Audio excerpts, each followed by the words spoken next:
বিচার চাইবেন কার কাছে? বিচারকরাই তো ধর্ষক। বিচার চাইবেন কোন নেতার কাছে? সমাজের পরিচালকরাই তো ধর্ষক।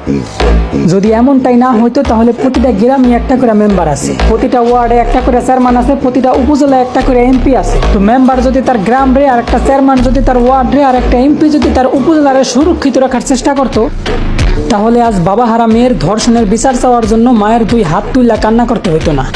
অথচ ওই নেতাগুলার মেয়েরা সুরক্ষিতা, আর গ্রামের কোনায় পড়ে থাকা অবহেলিত নারী, বাসের মধ্যে অসহায় নারী, স্টুডিওর মধ্যে অসহায় বাচ্চা, আর ঘরের কোনার মধ্যে অসহায় হাফেজা নারী দিনের পর দিন হইয়া যাইতেছে ধর্ষিতা।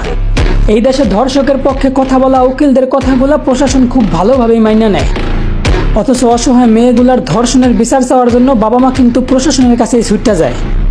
হায় রে কপাল পোড়া বাংলাদেশ, নিজেদের দোষেই নিজেদের দেশটারে আমরা করতাছি শেষ। তাই বলি, ধর্ষকের বিচার চাওয়ার জন্য এখন আর প্রশাসনের কাছে না, নিজের ঘরের মধ্যে যান, একটা লম্বা ধারালো তলোয়ার নিয়ে দরজার সামনে বৈশা যান। এই দেশের মানুষ যদি ধর্ষণ করার অপরাধে ধর্ষকের ঘাড় থেকে কল্লা আলাদা করে ফালায়, তারপরে দেখবো এই দেশে ধর্ষণ করে কোন শালা।